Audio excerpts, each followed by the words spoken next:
Hello, my name is Ellipta, and I am going to try and teach you some things about stick figure construction and sort of the basic things of animation that you should probably know before you start out and all that,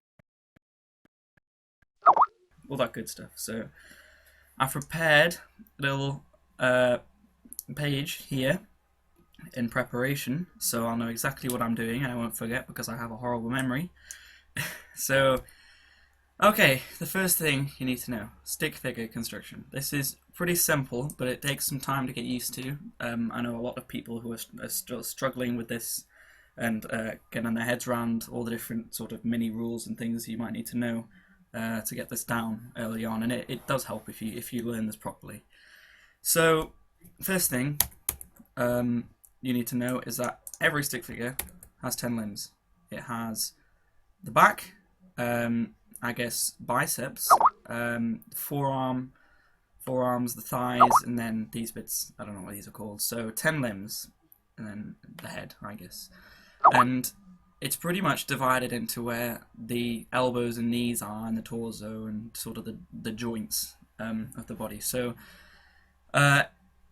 one thing that you should remember though is that the legs should be about 2 times the size of the body. So as you can see here, I've already drawn this out. That's the size of the body, and then I literally just copied that and pasted it twice here, and then that's about the size of the legs. So it should be ideally about 2 times. The legs should be about 2 times the size of the body, because one thing I find a lot of people do when they start out is they make things and they draw their sticks kind of like, you know, they draw the head. That's fine. And then I'll use my tablet for this. So they have the head, and then they go in and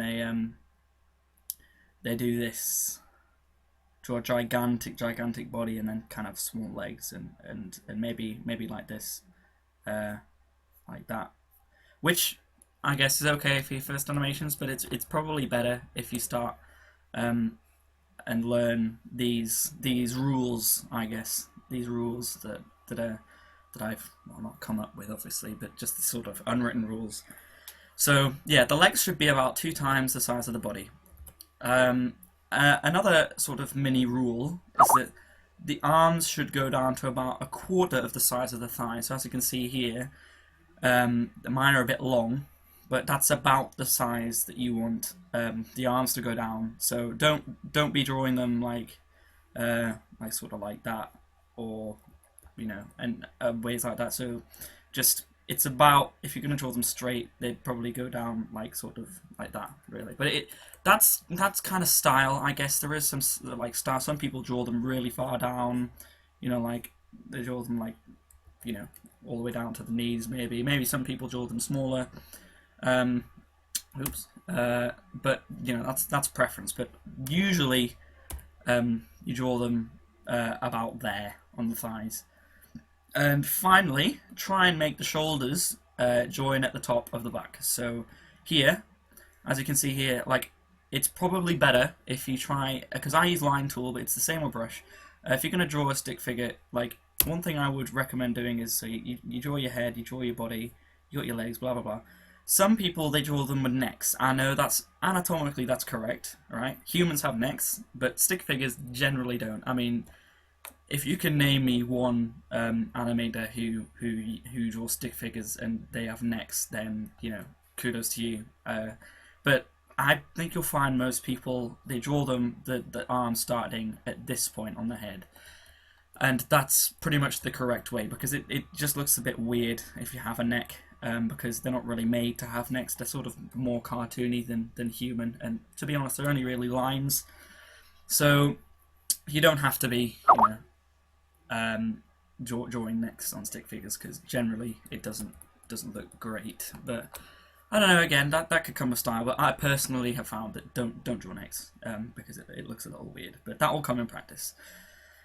Okay, so once you've practiced drawing these, one thing I'm going to reference throughout this entire video is practice all the time, whenever you can, whenever you've got free time, whenever you sat down, you got to, even just like half an hour, just draw some stick figures, you know, like draw the body pose, like 1, 2, and 3, 4. Just draw the 10 limbs, you know.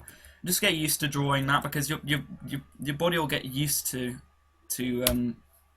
to drawing like sort of these sharpish lines, and it'll flow naturally, eventually at least. So that's one thing. You will improve really quickly if you practice a lot. So as I said, even if you're just drawing, so I just had to check my OBS settings there. Even if you're just drawing this over and over and over again, it will help a lot. It really will. You will find yourself improving a lot more quickly than you would otherwise if you just try and jump in straight with the fight scenes without really knowing much about posing or construction or anything. So this is something that I would recommend practicing as much as you can. And then once you finish that, it's pretty simple. You just join these bits together. That's again something that will just happen because you will have practiced these a lot. So once you know how to do this and you sort of ingrained into your mind these sort of mini rules and things. Sorry about these Skype notifications and things like that. So once you've got these things in your mind, then again it will just come naturally. You won't really need to worry about it much. So the next thing that you will probably try and attempt is posing. Posing is exactly what it sounds like. One thing I would recommend is treating stick figures like puppets, right? So just imagine, it's similar to a program called Sticks, which is a little like pivot, except you can drag, like, let's say if you drag the elbow, I think the other sort of dot at the end of the wrist will come with it. I think that's the only difference from it to pivot. Treat your stick figures like that when you're drawing them. So if you move an elbow, if one limb moves, so does another usually. So if you wave, it's not just your forearm here. It's not just that moving, because that will look kind of inhuman. It's your back moves generally. Yeah, your elbow moves. Maybe your legs move a little. A lot of different parts of the body moves, and you will notice that in time. You can notice that every day, just in general situations. You'll see that no one ever just moves one part of their body just because that will look a bit robotic and weird. So just remember that if one limb moves, so does another. That's something to keep in mind. And tying into that is treating stick figures like puppets. So you know how puppets, you drag one bit, the rest of the body moves, etc., etc. So these are some things that I would keep in mind when you're drawing them, and when you're animating them, because it will make your animations a lot smoother, because you'll find you're moving all of the body and it'll look more natural and flowing and things like that. So by this point, I would have presumed you've got this down, and so now it's just a matter of drawing some poses. So here I've done the sort of tension maru pose when he's got his pelvis out there and he's hands on his waist. I think that's a good one to start with, because it means you can practice sort of not stretching the legs and things like that. So that's something good to start with. And then if you want to, and I'm pretty sure most of you will want to, because I remember I did. Once I had construction down, I tried doing some fight stances, and this is really, really good to practice, because I find myself getting in a sticky situation sometimes when it comes to drawing fight stances, because it'll look weird. You'll find out when you try, but sometimes it'll look a bit weird. Your leg will be like that, and you'll feel. I know I feel so. You feel like the feet needs to go like that, like it's sort of leaning off the ground a little, but it doesn't. So try practicing this pose, because this is sort of the ready pose. It's not like the victim, which is sort of like upright, feet not really in a good position, just sort of waiting for someone to hit them. I apologise for my poorly drawn stick figures, I'm using a tablet and it's a bit laggy, but no excuses. But I would practice doing this, because this is pretty much an ideal pose to start with, because you can go, you can go for a kick, you can go for, punches. It's really good to start off with this, and then the extreme, intense ready pose is like, legs spread out really far, like sort of, like that, which is exaggerated. But yeah, so the next thing you'll want to work on, like I've said, is posing, and this is it's really simple. It's just practicing. It's just a step further from practicing drawing these in just normal positions. You can draw something waving, or just hand up, or giving someone the finger or something. Whatever you like. Just practice drawing them in different poses, because this will help you build a visual library of sort of poses, which will help you with the movements, because then you'll be able to say, well, I practiced this pose before in earlier on, and you'll just be able to say, right, well, the thing that should come before this is just a slightly altered version of the of this stance, you know. So it will help a lot. And again, practice, practice, practice, practice. Like I just said here, practice. So you need to practice a lot, and you really do, like every day if you can.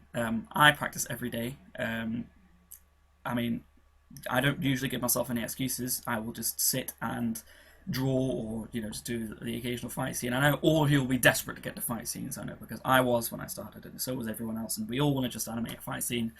We all want to become the next Turquoise, and you will get there eventually. But you need to build a solid foundation. I've found that you know, the bigger foundation of poses and practice you get, the more quickly you will be able to learn things later on when you try and, you know, learn like effects or advanced moves and stuff like that. That it will be a lot easier for you to learn these if you practice these basic things first. And it, like, you know, so just practice as much as you can. Just even if it's just drawing these. If you feel stumped on what to do, just draw some poses or practice these things over here.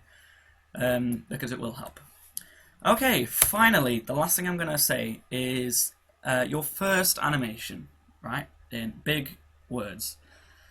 First thing, start small. Don't try and animate a gigantic fight scene, you know, don't aim for 3 minutes of solid, you know, constant action all the time, because it will take you weeks.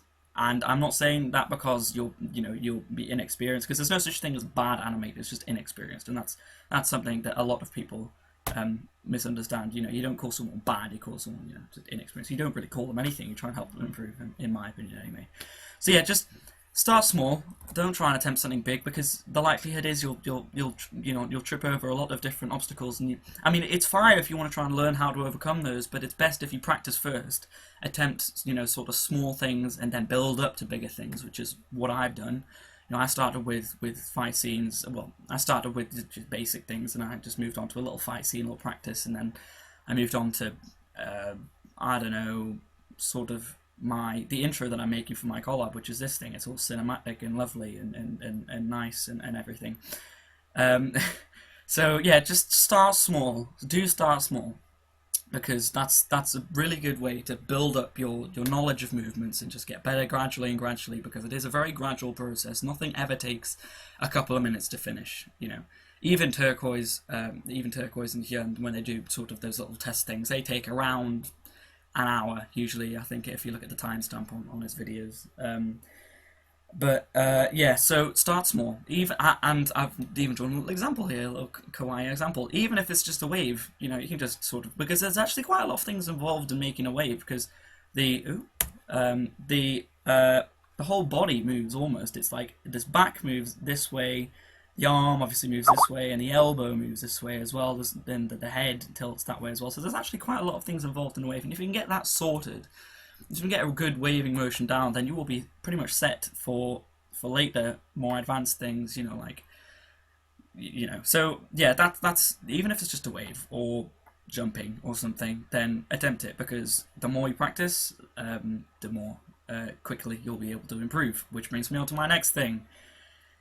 Practice. I've said this all the time. I'm not going to go too long on this, because I have referenced it throughout the entire video, but you need to practice whenever you can. You know, I've been animating for about a month, I think, and I practice pretty much every day, because that's, you know, I've heard from a lot of people. I've heard from John, I've heard from Pivot Blimp, I've spoken to John and Pivot Blimp and ACB and all those people on Hyun Station. They all have said practice whenever you can.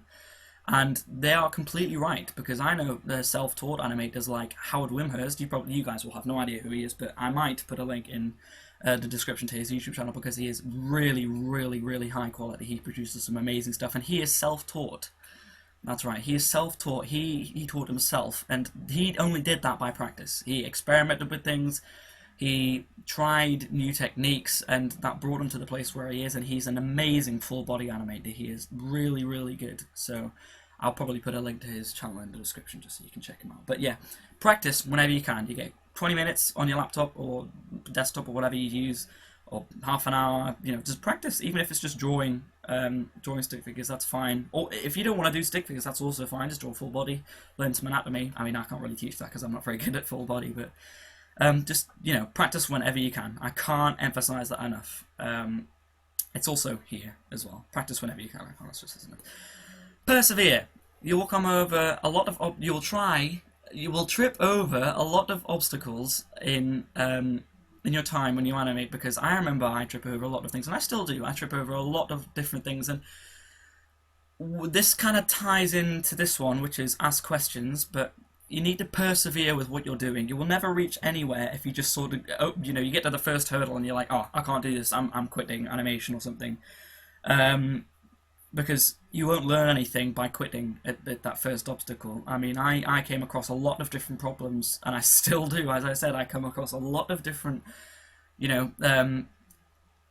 things that get in my way when I animate, and I ask questions if I'm really stuck on it. But I'm trying to try and do it by myself. I want to try and work it out by myself, because there's going to be a way around it, and if I can work that out by myself, I will have learned a lot more than by asking someone. But on to my next thing. If you need to, ask questions. I am really inquisitive. I ask questions about everything all the time. Like, if I come across, it's not great to ask questions just like you come to the first thing, you can't be bothered to work it out, so you just go and ask John or ACB or someone like that. That's generally not the way to go about it. But if you're struggling on a specific thing and you've tried a few different techniques and none of them are working, and you just think to yourself, I need someone a bit more experienced, or maybe someone on the same level as I am who's been doing stuff like this for a while. Just go and ask him or her. Just say, can you help me with this? Can you give me any constructive criticism on this? I always ask for constructive criticism, because there's always going to be something I can get better at, and there always is, because half the time there's about 50 different mistakes in whatever I was doing. So I asked for constructive criticism a lot, but just ask questions if you're stuck. But don't go and just ask questions if you can't do something and you haven't even attempted to do it yourself, because that's not going to help you. It's probably better if you try and work it out yourself. So you persevere first, and then if you're really, really stuck, ask questions. So, some tips, finally. Study. This may seem like a chore, because no one likes studying, but you will learn a lot from studying. You will learn more than you think from studying, and by studying I mean looking at other people's animations and just sort of taking them apart bit by bit. And this will really help if you get the flash file for the animation. I know Resh gave out his Umbrella versus Frankie flash file a few days ago, I can't remember, and that's helped me, because I've learned a few things from that, different things about cinematics and effects, and it really does help. It really does help. And if you don't know, again, this ties into ask questions. If you want to know how someone did something, just ask someone. It doesn't have to be the person who made it, but just, if you want to say, oh, I really like this effect or movement you did here, do you know how I could achieve that? And they will usually, especially if you're on Jens Dojo, which is a website I recommend you all join, because it's great. They will usually reply, and they will usually tell you how they did it, because they're nice like that. But just study, because it helps build a visual library of movements, and it's good. And you can see this in daily life as well. Analyze what people do. Even if it's just opening a door, parts of the body are moving. I mean, you don't have to do all this if you don't want to, but it's something I would recommend, because it does help. Again, practice. I've already spoken about this way too much. Practice whenever you can. I can't stress this enough. I've already said start small. And by starting small, you can practice running movements or walking movements over and over, which really does help. Running and walking is something that you'll have to do all the time in animation, and it's a pretty much a fundamental thing you will need to learn before stepping out and doing all these advanced things. You will need to practice running and walking. So I would recommend practicing that, and it will give you a strong foundation to learn more advanced techniques and movements. So that's all I have for you at the moment. Just keep in mind these four. I can't tell. It's too laggy. I think it's 5. Keep these sort of tips in mind. So start small, practice, persevere, and ask questions. And again, on this side, just try and remember these things, these rules, I guess, and then these things, because it will help. And again, I'm gonna just completely draw over everything that I did because it's that important. Practice all the time. Oh. Practice all the time. I think I spelled that wrong, but oh well. Practice all the time. Just whenever you can, practice, because it will help. A lot more than you think it will, because you can never get better at anything unless you practice. So, with that being said, I hope you enjoyed it. It was my first tutorial after failed attempts because my microphone wasn't working, and I hope it is now, and I hope you enjoyed it, I guess. If you can tell me what I can improve on next time, you know, what you'd want me to cover. I mean, I'm going to mention this now, I am by no means an expert at animation. I am really, really not. I am, like, nowhere near at all. But I try and practice. I'm so used to saying practice now, I say it all the time. I am... I've heard from experienced animators like John, Pivolim, etc., that it's hard for them to teach beginners or, you know, even intermediates sort of the more specific things like keeping the arms sort of at the right place in the head and things like that, because they have a lot more advanced stuff in their mind and they're used to sort of telling people that stuff. So that's why I try to do this. As I said, I'm by no means an expert, but you know, I just thought I'd put this out there to try and tell you guys some of the things that I've learned in my month of animation so far, that I think would be helpful for you guys to know. So, you know, about construction and practicing and starting small and things. So yeah, I hope you enjoyed, and I guess if you did, I might do some more, but in the meantime, I guess just practice. I've said it so many times and I still cannot stress it enough. Just practice these things and you will get better. Just gotta believe in yourself. Just do it, you know. Shia LaBeouf. Okay, I'm gonna stop this now. Hope you enjoyed, and I will see you later.